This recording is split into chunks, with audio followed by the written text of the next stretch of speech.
Hari Om. Can you all hear me well online? Okay, good.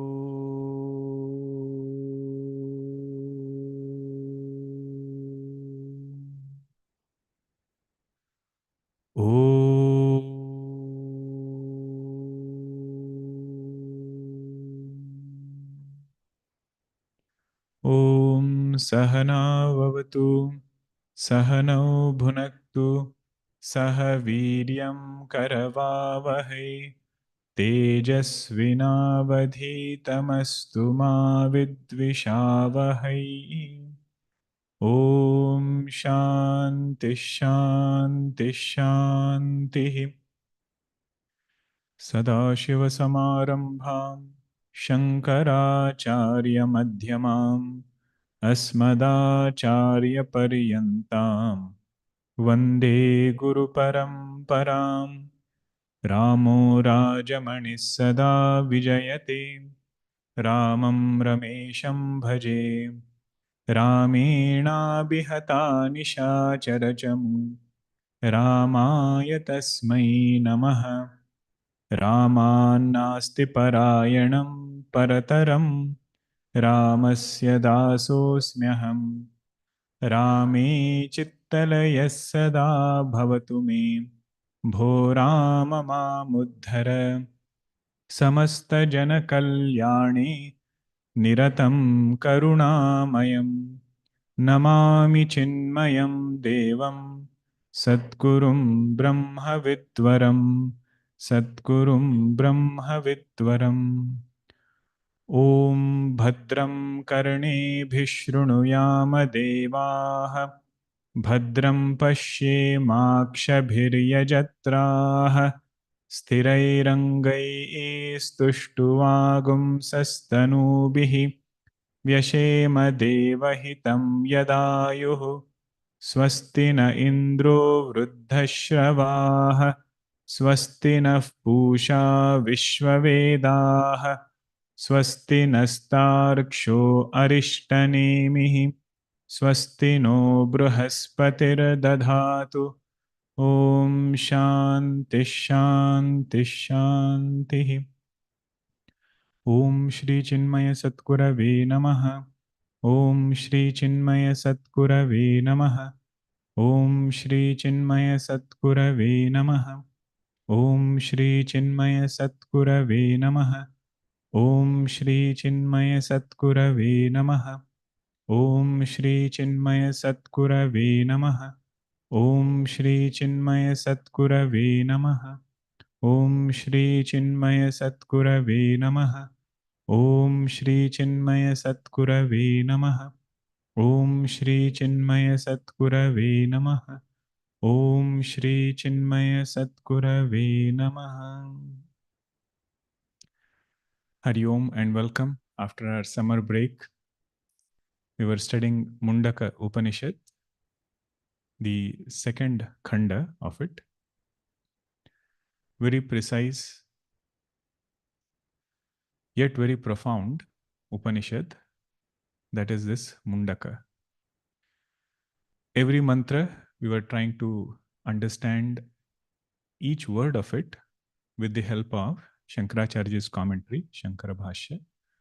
So those of you who are joining us for the first time, that is the method of study. If we need to get the precise meaning of every word of the mantra, the best way to do it is to study how Shankaracharya has elaborated each word of the mantra. And if you study it in detail, second time when you go back, it's a great joy. You just look at the mantra. If you have highlighted the words of the mantra in the Bhashya, the commentary is called as Bhashya, you'll get a very precise meaning of what that mantra means. In Taittiriya Upanishad, when the student is ready to leave, he has studied with the teacher for 12 plus years and is ready to graduate, the teacher gives him an advice.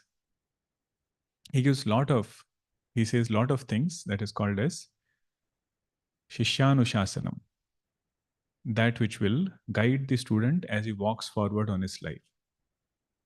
One of the instruction the teacher gives is Svadhyaya Pravachanabhyam na pramaditavyam. Pramada means inadvertence. Means I know I should be doing it, yet I don't end up doing it. That is called as pramad. It is not forgetfulness. Forgetfulness is vismruti. You totally forgot that you should be doing it. Pramada means I remember. I know I should be doing it, yet I don't do it. What are those two things where we should not have pramada? First thing is Svadhyaya. Svadhyaya means swasya adhyanam.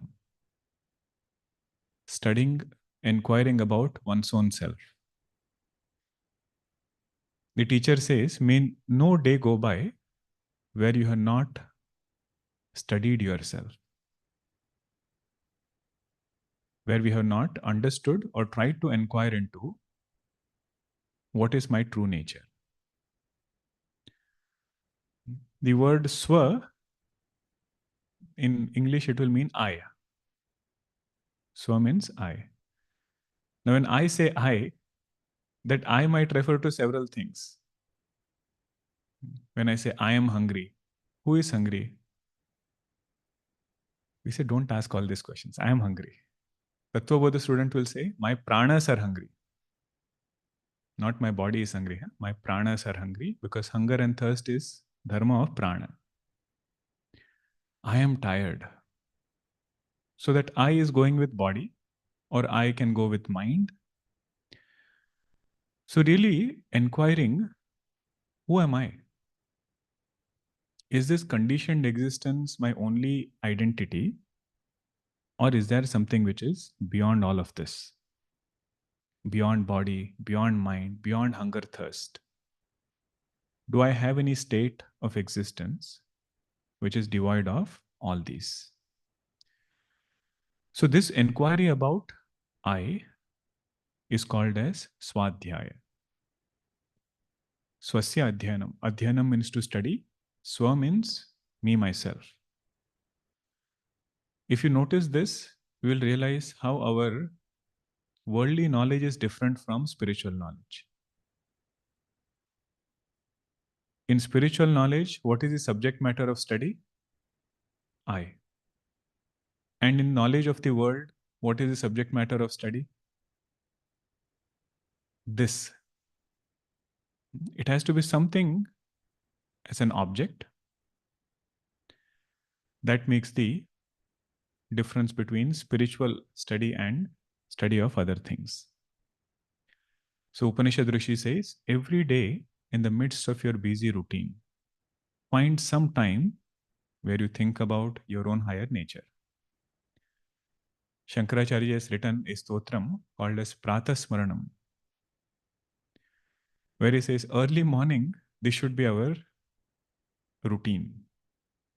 We should begin our day by contemplating upon our higher nature.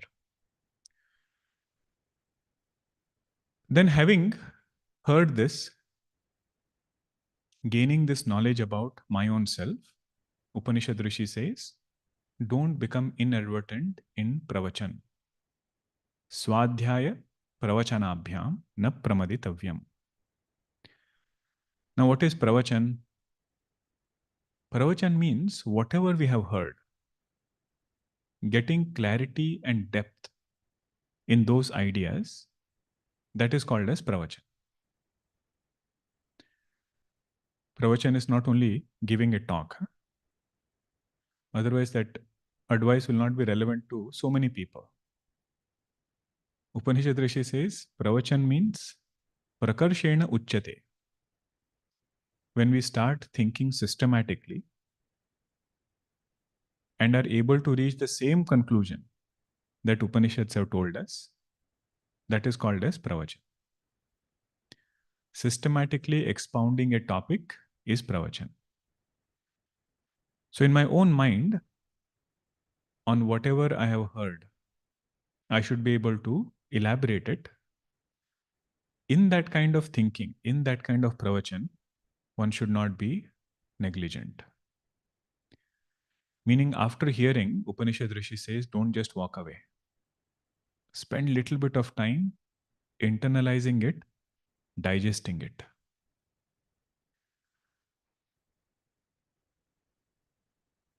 Why is he saying all this to the student? He knows that until the student lived in Gurukula, he was in a very well protected environment. He didn't have to interact with people. He didn't have to go out into the world and do some actions. Everything was taken care. But the moment the student is going back into the world, he'll be faced with so many situations. And every time he cannot go back to his guru and ask, Guru, today this situation came, what should I do? Tomorrow this came, what should I do? Teacher wants to tell him, your guide is going to be scriptures now. Whatever has to be taught has been taught. It is your job to do this Svadhyaya. According to instructions given in scriptures, tune your mind. Do that which Bhagavan Krishna wants you to do. Means what? Study Bhagavad Gita first. Do Svadhyaya. Do Mananam on that. Having done that, the student slowly realizes the tool that I need to face my situation is my mind. And that mind, if I can educate, that mind, if I can nourish with spiritual ideas, no situation is too difficult. Bhagavan Krishna in 18th chapter says, no matter which obstacle it is, if you surrender unto me, contemplate on my words, by my grace you will cross over. Mat prasadat sarva durgani tarishyasi. Mat prasadat, he adds, not only by your intellection, but once you have understood this knowledge, contemplated on this knowledge, with my grace, every situation, this sadhaka will develop an ability to cross over. That is the real work Guru has done on Shishya. He has given him the knowledge and also told him how to keep it alive. Svadhyaya pravachanabhyam na pramaditavyam. When he does this over a period of time, mind becomes beautiful. If mind is beautiful, response is also beautiful. If response is beautiful, his life becomes beautiful, because results have to be based upon our response in this world. The reason I gave this introduction is we are so blessed that we can do this Svadhyaya and Pravachana on a regular basis so that our mind constantly remains in scriptures. That is Gurudev's blessings upon us. We have to keep seeking his grace such that our commitment becomes stronger and stronger. Bhagavan Rama, when he was very sad in Yoga Vasishta, Vasishta Maharshi gives him this teaching. Finally, he says, Akhinnam kshanamasinah pashya samsara natakam. If you are asking, what is the result of this knowledge? What is the benefit of this knowledge? What will this knowledge do to me? Vasishta Maharshi says, even for a moment, there will be no reason to be sad. If you establish yourself in this truth, understand yourself as that consciousness, that blissful self, akhinnam kshanamasinah. Even for a moment, you will not be sad. How will you see this world? Pashya samsara natakam. It will look like a play. Director is Bhagavan, and is a very good script writer. He knows what he is writing, how the play has to unfold. Our job is to seek Bhagavan, not change his play. Script writer is writing it, he is directing it. Who are we to change his play?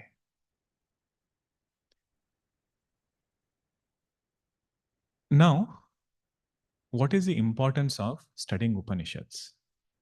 If this is a bigger scheme of thought, Svadhyaya I have to do, Pravachana I have to do. Again, Pravachan, don't just think about it as giving discourse. What is Pravachan? Systematic thinking about what we have heard. Mananam is Pravachan. So don't have inadvertence in Shravanam, which is Svadhyaya, and in Mananam. Upanishad Rishi doesn't overwhelm the student, doesn't add Nididhyasanam also. Slowly he will add later. Now he just says in Svadhyaya and Pravachana, don't be inadvertent. Now it is very important that when we think about Upanishads, we should be clear about what is the final goal. Because there are so many things said. They will talk about Karma Yoga, they will talk about Upasana, meditation upon forces of nature, meditation upon God. They will talk about rituals. But finally, where does Upanishad want us to be? Where is it leading us to? That clarity is very important. Otherwise, our spiritual study will be in bits and pieces. Sometimes when they have to make some food item in a group, there will be several people doing small tasks. Somebody will be chopping, somebody will be doing some other work. Now there should be somebody who knows how does everything come together. Where does the ginger go? Where does the tomato go? Otherwise, we will feel cooking means only that small task.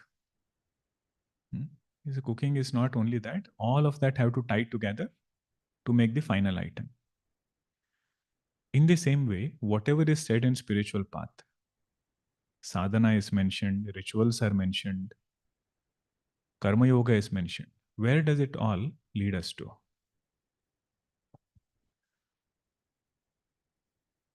Here our scriptures say there is only one destination, which is to end all sorrow and to discover happiness.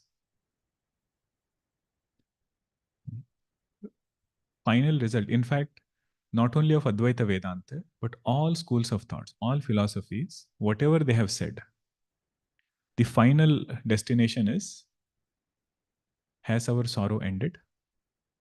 And have we discovered that bliss? How to reach there? Different people had different ideas. The materialist said, you get more and more objects. Sorrow will end, you'll be happy. Yoga Darshana said, you sit in samadhi, dissociate from thoughts, quieten all the thoughts, sorrow will end, you will be happy. Bhakti Darshana said, you meditate upon Bhagavan, sorrow will end, you will be happy. What does Advaita Vedanta say? Advaita Vedanta says, when we abide in this self, bondage is identification with not self. So liberation is abiding in this self. When that happens, we realize sorrow was not there in me to begin with. Advaita means other than consciousness, anything which is seen is an appearance. That is the final step, where we have to go. How to reach there, Upanishad will take us. But we have to appreciate what is Vedanta trying to give us as a solution. Complete cessation of sorrow will come only when I abide in the self. In what way sorrow will end? First of all, if mind is beautiful, sorrow ends to a great extent. But the reality given to duality, that itself is removed for this sadhaka. He doesn't consider himself a sadhaka anymore. So shifting attention to that truth and seeing the world from that standpoint. That is the role of Upanishad.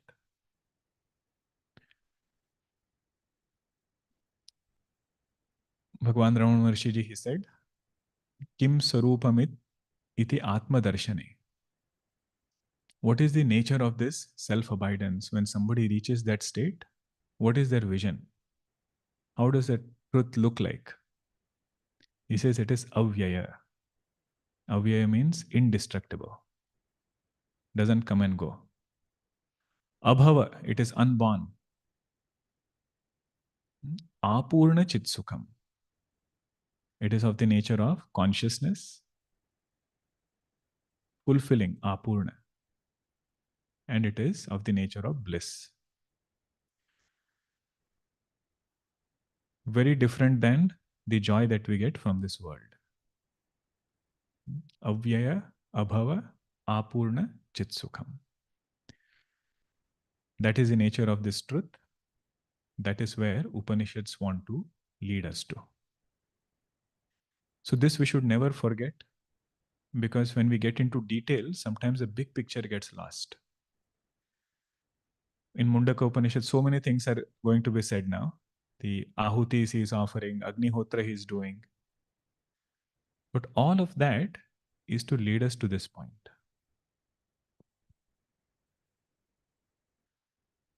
Now somebody says, this is quite a big jump. I'm not ready for this yet.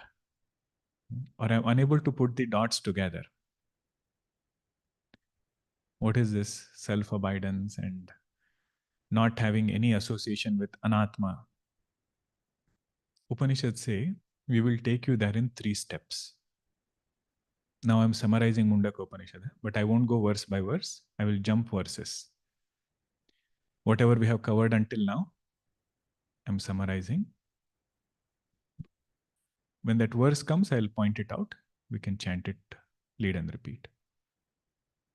So Upanishads say, if that is our final goal, directly going there will be very difficult. So we have to take the sadhaka, we have to meet the sadhaka wherever he is right now.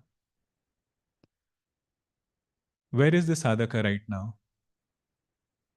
Sadhaka has desires in his heart. His mind has some desires. Desire is there for comfort. Desire is there for more wealth, health, objects, whatever you want to add, better living conditions. That thing is there in his heart. So first step, Upanishads say, understand this relative world first. Before you understand the absolute world, appreciate how to interact with this particular world that you are seeing in front. So let us call it as relative world and absolute world. Okay, relative world is what the student is seeing right now. Absolute, you don't have to call it world, you say absolute truth. Before he goes to absolute truth, Upanishads say, let us understand what is the relative nature of that same truth. And in this particular relative world, what is the best result one can achieve? Upanishads say, we will tell you that in the first step. Let us not discuss absolute truth right in the beginning. When they give you a map, that map is meaningful only if it tells me how to get to my destination from where I am right now. If you go to national parks and all, map is very nice. But what is it that you look first? Where am I? Then they say, you are here.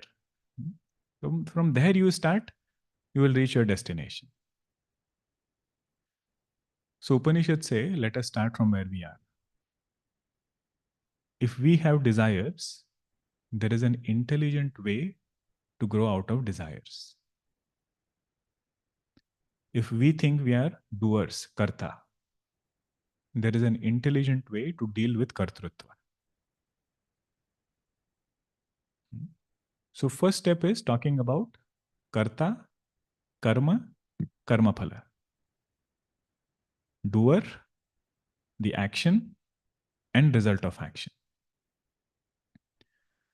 Absolute truth might be akarta. But they say, let's not go there. Let us start with this. This is step number 1, understanding the relative world, which constitutes of karta, karma, karma phala.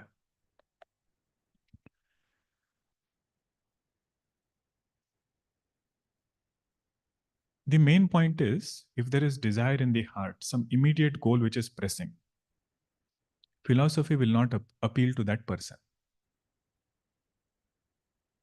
Vedanta philosophy, Vedanta teachings will not appeal to somebody who has some immediate worldly goal. And Vedas say we cannot leave that person also. They say this is not for you.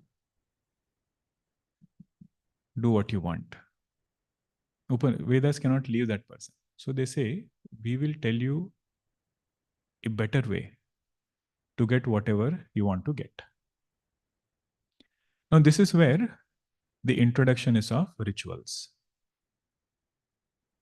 For a particular desire, a particular ritual is mentioned. Not only in this world, but also in higher worlds. So if somebody is striving for comfort over here, better living conditions over here, Vedas come to that person and tell him, if you do these rituals, if you do this kind of meditation practices, you will get not only better living conditions here, but even hereafter, which is much more greater. The ability of the body to enjoy is greater. But sometimes we never think in that way. How many of us think that I need to go to Swarga and enjoy? We say, here only if I get something that you tell me. So Vedas say even that is possible. If we need some results over here, then also the karmas which we do, they have the power to give those results. Along with that, Vedas also say, if you want those results, one has to live an ethical life, moral life. We should always remember, when Vedas are talking to a person who has desire, they are not talking about an indulgent person. He's a hardworking person who has lived a dharmic life.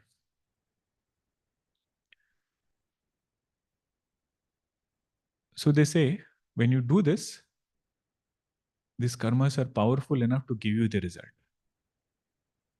You enjoy those results and then renounce them. If you have never enjoyed it, it is difficult to renounce something. You don't even know what is there. So live a dharmic life, get those results, then you see the fallacy in them. And if you're intelligent, you will say, okay, this much I have seen.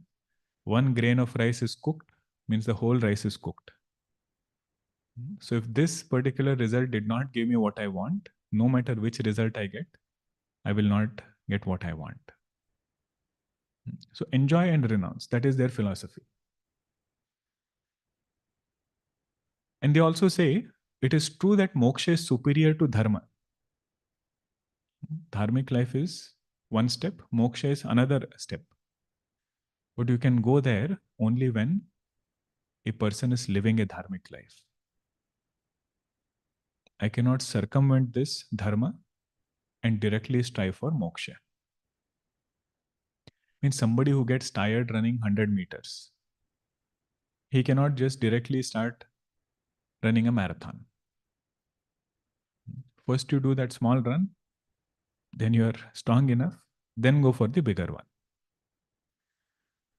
In the same way, the first step is dharmic life. One who has lived a dharmic life can go towards moksha.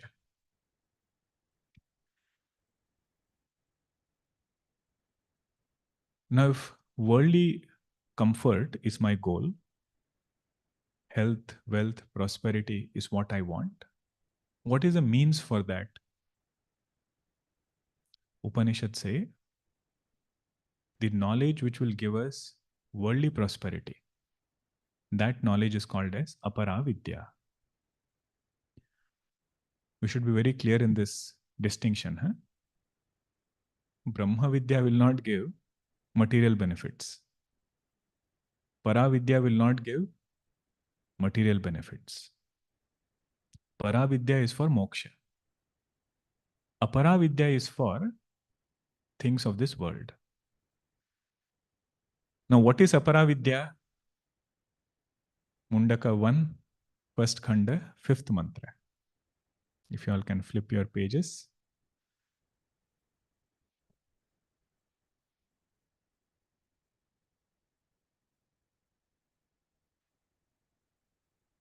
Did you find it? Tatra Apara Rugvedo Yajurveda.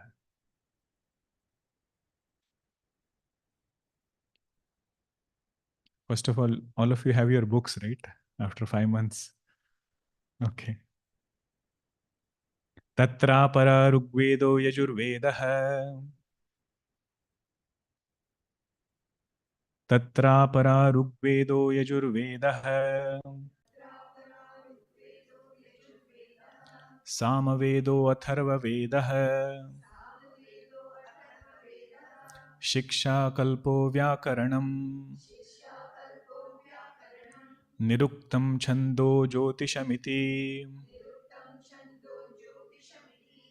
Athapara Yaya Tad Aksharam Adhigamyate.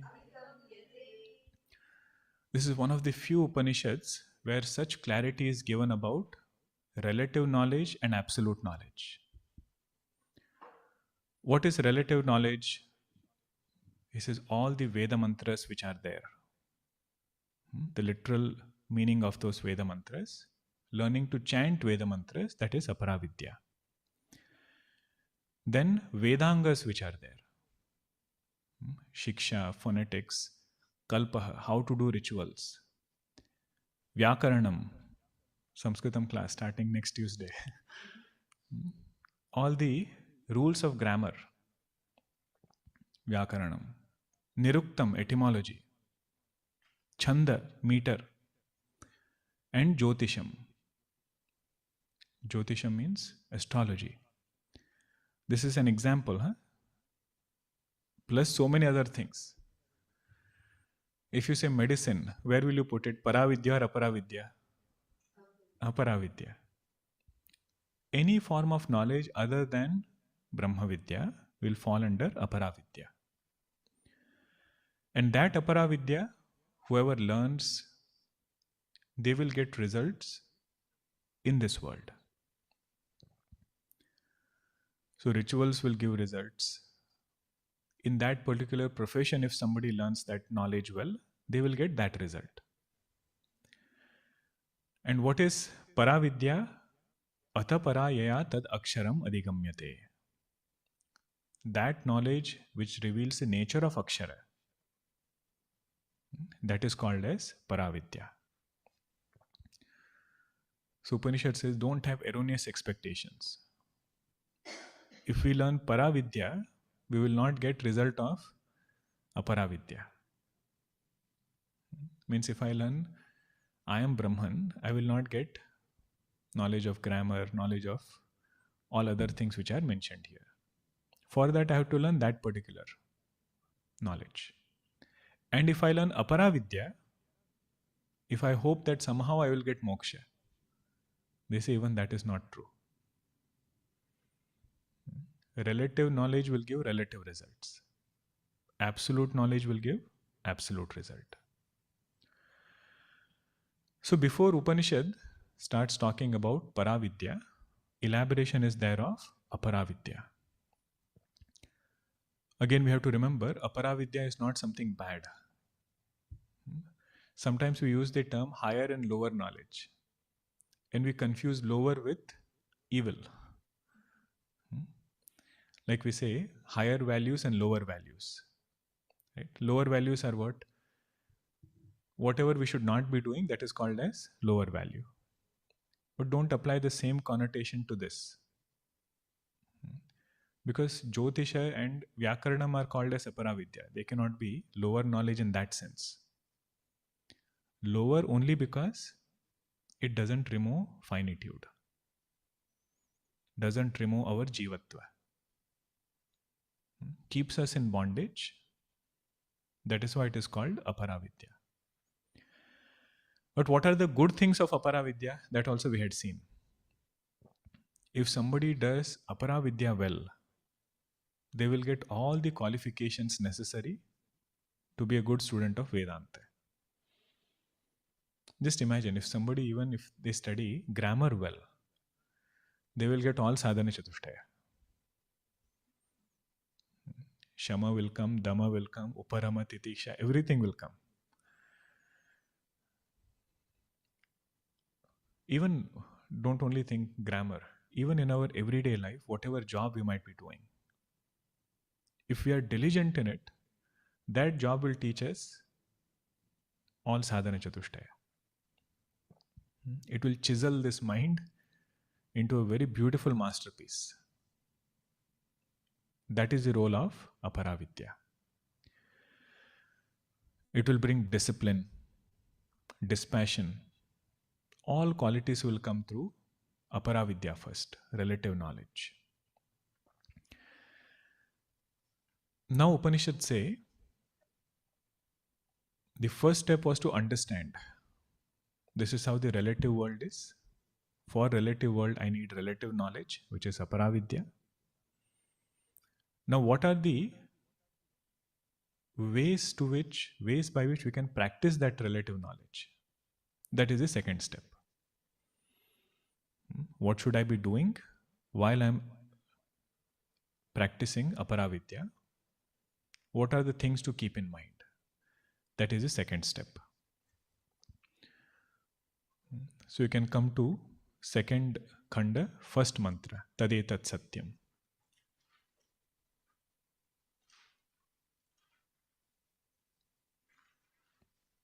Tadetat Satyam Mantreshu Karmani Kavayo Yanya Pashyan. Not second Mundaka, first Mundaka, second khanda.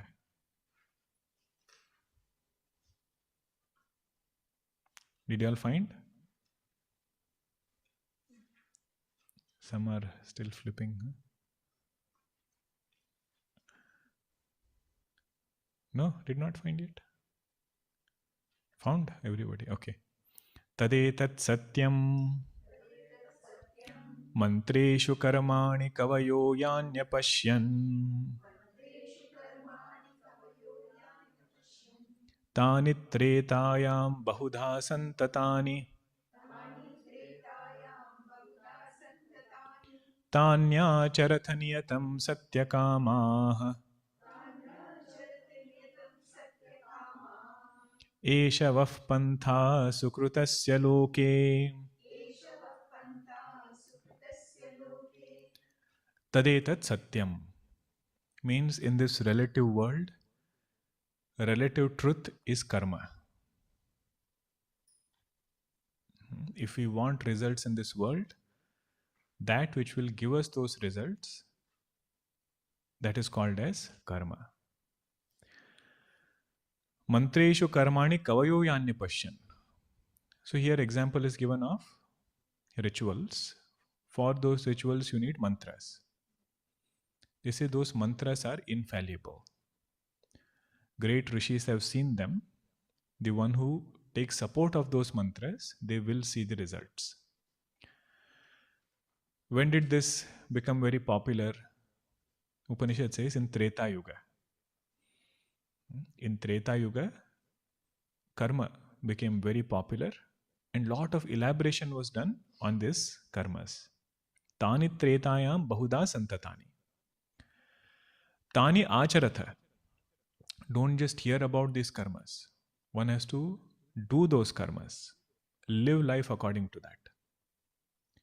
Niyatam satyakamaha. Who is this person? Satyakama. Satyakama means desirous of satya? No. Desirous of results. One who wants results to come true in his life. He is called a Satyakama. One who wants Kamana to become Satyam. Put it in that way. Because we are still talking about karma. This is not a mumukshu yet. Tanya charata niyatam satyakamaha eshavah panta sukrutasya loke. This is the only path for him to evolve. Doing karma very well, that becomes his anchor to grow further. Now there are so many karmas. Going to work is also karma. House chores are also karmas. But Upanishads take a traditional example. That is of Agni Hotra. If somebody wants to go to Swarga, the means for that is Agni Hotra karma. There is a fire which is lit, and we had seen the details. There are 3 different fires, how you offer the ahuti. All of that ritual with so much of details is there. While doing that ritual, Upanishads say, Vedic karmas demand certain lifestyle. One cannot be breaking the norms, breaking values, transgressing values, and expect that my rituals will give results. Any karma for that matter, there are so many do's and don'ts. One small thing you don't do as part of that karma, whole result will go away. I'd heard there was this emperor, what was his name? Genghis Khan. He lost a battle because one nail in the foot of the hoof of his horse came out. There was one nail which was loose, and he said, it's only one nail, right? It's okay. And right at that moment, the horse lost balance, and he lost the entire battle because of that one nail. It just shows this is the nature of karma. You might have done 90% of the things very well, but 10% if you did not pay attention, whole the result will go away. So Upanishad say you might have done Agni Hotra for several years, but if that person has not followed these other auxiliary sadhanas, he will not get the result of Agni Hotra. In fact, for 7 generations, whatever results he is supposed to get, that will go away. So this is the 3rd mantra. You can flip your page a little more. 2nd khanda, 3rd mantra. Yasyāgnihotram adarsham apaurnamasam achaturmasyam anagranam atitivarjitam cha ahutamavaishva devamavidhinahutam asaptaman tasya lokan hinasti. So main emphasis here is, in this relative world, when we are taking support of Apara Vidya to get some result, just that action is not important. What is needed is a lifestyle conducive for that action to give result. So Satkarma demands a moral lifestyle. I'd read one article where some devotee comes to Mahaperivar and he says, "Can I do this particular ritual?" And Swamiji knew him before. And he knew that this person was, very harsh at home with other people. So he says, before you do that ritual, learn to speak kind words. Unless you do that, none of these rituals are going to help. And that article is published in one magazine. Very beautiful. That is an echo of this mantra. That unless a person lives moral life of values, none of the other things that he does are going to help him to the best possible extent. Some result will come, at least he is doing it. But if you really want the efficacy of that, then he says these things should be paid attention to. What are those things? First one is adarsham. Adarsham means one who has not done the Amavasya fast. These are all for Agni Hotra. If somebody wants the result of Agni Hotra, that person has to do fasting on Amavasya day, has to give charity on new moon day. One who has not done it, that is called as adarsham. Then Apaurnamasam, full moon day also there are some other rituals. Satyanarayana Puja will be there, fasting is there. Somebody who doesn't do it, Apaurnamasam. Achaturmasyam means some rituals are to be done thrice a year. All those details are there. But it is just to show that these are the auxiliary things which are needed along with Agni Hotra. Then Anagranam. Anagranam means first crop or first salary should be given to Bhagavan. One who doesn't do that. Then Atiti Varjitam. Atiti Varjitam means if there is an Atiti, not taking care of them. We had seen who is an Atiti also. Not everybody can be called as Atiti. Sattvic person, cultured person, one who is doing good to society, upakari to society, and one whose needs are minimal. Not a long list, Atiti. Needs are minimal, that person is called Atiti. Such a person has to be taken care. One who doesn't do it, that person is called Atiti Varjitam. Then Ahutam. Ahutam means he did not do the right things at the right time. Every ritual will have a specific time where it has to be done. And Avidhi. Avidhi means did not follow the right steps. So 7 things, how many are there? 1, 2, 3, 4, 5, 6, 7, 8. 8 things if he did not do, then what happens? Asaptaman tasya lokan hinasti. 7 worlds or 7 generations, the results that they are supposed to get, they don't get it. In what way? He says 3 generations before him, what he is supposed to get from them is love and blessings. 3 generations after him, what he is supposed to get is the care. You can say care, respect, love from those who are younger to him. And including himself. So total 7, he doesn't get results of whatever he is supposed to get.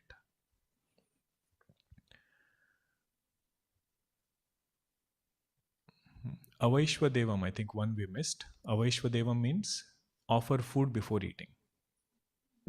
One of that was also there. Avaishvadevam. So that is the reminder that Upanishads give us that Satkarma doing is good. But along with Satkarma, one has to have all these values. Then if somebody really lives life like this, does his duties well, ethical life, pious life, what happens to that person? 5th mantra. एतेषु यश्चरते भ्राजमानेषु यथा कालं चाहुतयो ह्याददायन् तं नयन्त्येता सूर्यस्य रश्मयः तं नयन्त्येता सूर्यस्य रश्मयः यत्र देवानां पतिरेकोऽधिवासः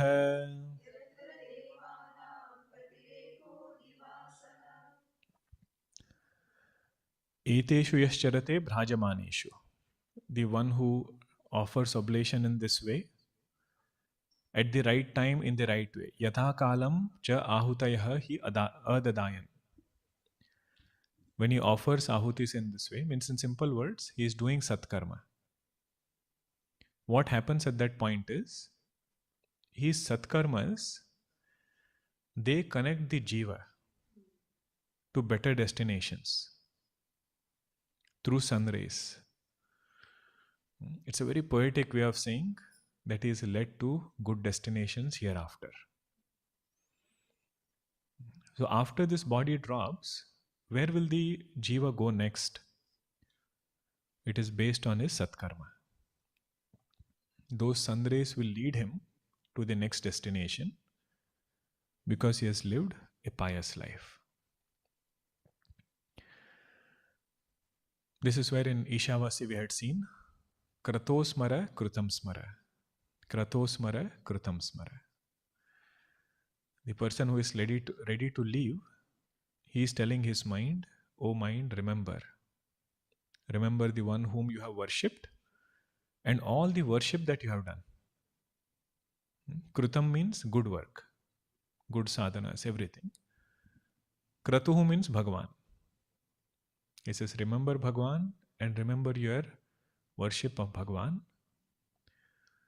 If you have done it well, you don't have to worry about future.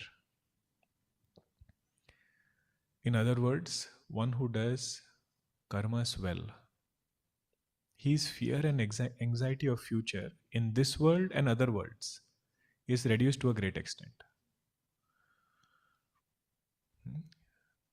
That is the power of karma. Now Upanishads don't want us to conclude at this point. Otherwise it's a happy ending story. When there was a person, he did good work, lived a good life, finally went to better destination. Upanishads say no, even if he goes to better destination, after his Karma Phala is ended, he has to come back. So ask yourself if this is the kind of journey that we want. I came across a very nice article by Swami Vivekananda ji where he talks about mukti. And it resonates with this mantra very well. He says, what is mukti? That which teaches us that even the happiness of this life is slavery. That which teaches us even the happiness of this life is slavery. And the same is the happiness of life to come. Happiness of this life is slavery, and happiness of life to come is also slavery. Because neither this world nor the next is beyond the laws of nature. Neither this world nor the next is beyond the laws of nature. Only the slavery of this world is to that of the next as an iron chain is to gold. As an iron chain is to a golden one. Meaning both are slavery only. Slavery of this world is iron chain. Slavery of higher worlds is golden chain. Both are impermanent. They have to come back. Now this is where Upanishads take a small turn. Otherwise they could have left us at this point. Eteshu yascharate bhrajamaneshu. His ahutis became a race, took him to better destination. That is mukti. They say no. Come to the next mantra, 7th mantra you see now. Plavahyete adruda yajna rupah अष्टादशोक्तम् अवरं येषु कर्म एतत् श्रेयो येऽभिनन्दन्ति मूढाः जरा मृत्युं ते पुनरेवापि यन्ति.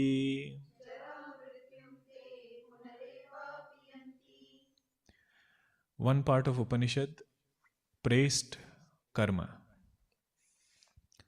Now they are saying, if somebody has established themselves in karma, that pure mind will come to realize limitations of karma. Limitations of karma means limitations of karma phala. Whatever results we are getting through karma, they are all time bound, which includes objects, includes place and surrounding, includes people also. Everything is karma phala. And if we depended so much upon perfecting these things, worked very hard to perfect, only to realize that it's going to change. So, plavahi ete adruda yajna rupaha. These karmas, they are like an unsteady boat. The example is given of Agni Hotra. Whoever is involved in that Agni Hotra, ashtadashoktam avaram yeshu karma. The Ritviks who are there, 16 Ritviks are there. Everybody's mind is uncertain, including the performer, Yajamanascha. So if uncertain means are there, how can the result be certain?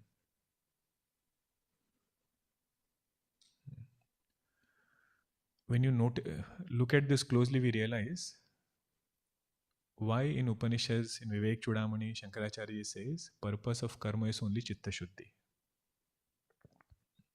Not to actually get anything outside. First of all, it is uncertain. Even if you get it, it is time bound. Then why are we doing all this?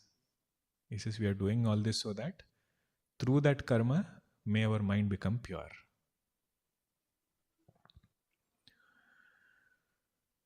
Etat shreyo yebinandanti mudaha. Those people who consider karma and karma phala to be supreme.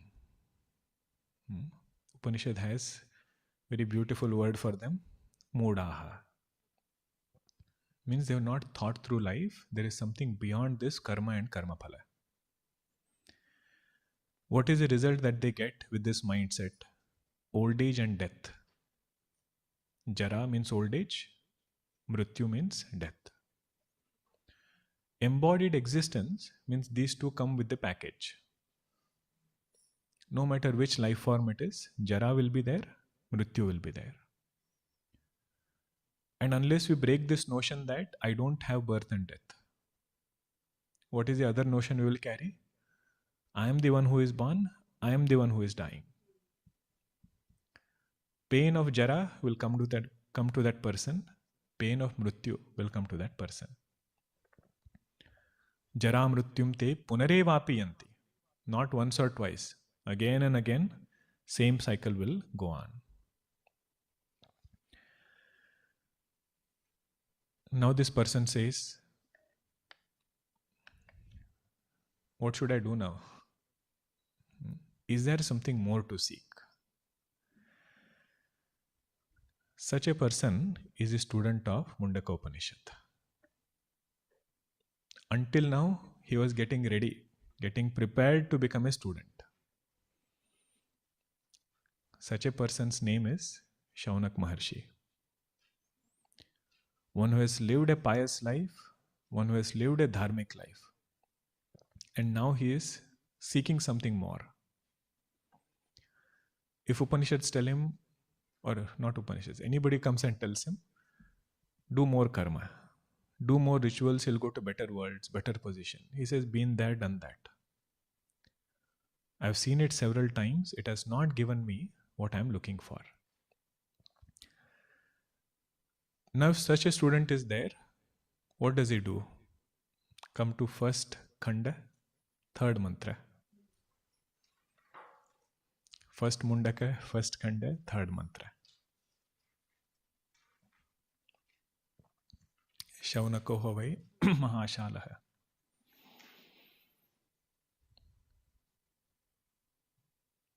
शौनको हवै महाशालः अंगिरसं विधिवत् उपसन्नः पप्रच्छ कस्मिन्नु भगवो विज्ञाते सर्वमिदं विज्ञातं भवतीति. Shaunako havai mahashalah. Elaboration of this word mahashalah is all of the Apara Vidya mantras. The one who is living a disciplined life, one who is living a moral life, doing his duties well. What happens to such a person? Desire for truth arises in his heart. Because his mind is not caught up with ragadvesha. Somebody whose faith is in karma, their insistence or getting caught up with likes and dislikes will be very less. Ragadvesha is for somebody who only sees immediate results. If something good happens to him, he says this person is doing good. Something not so good happens to him, he says this person is responsible. One who has done karma siddhanta vichara says, it is my karma coming back. And he has done satsang, that person. So he knows that there is something higher. What is that knowing which everything becomes known? Kasminnu bhagavo vijñāte sarvamidam vijñātam bhavati. So this is the third step of Upanishad, where it will tell us nature of Atma. First two steps was relative world. Third step is absolute nature of the self. More will continue in the next session. I was trying to build it up until this point, and then a little bit more recap, and we'll continue with our mantras. Om Purnamadah Purnamidam Purnat Purnamudachyate Purnasya Purnamadaya Purnameva Vashishyate. Om Shanti Shanti Shanti. Harihi Om Shri Gurubhyo Namaha. Harihi Om.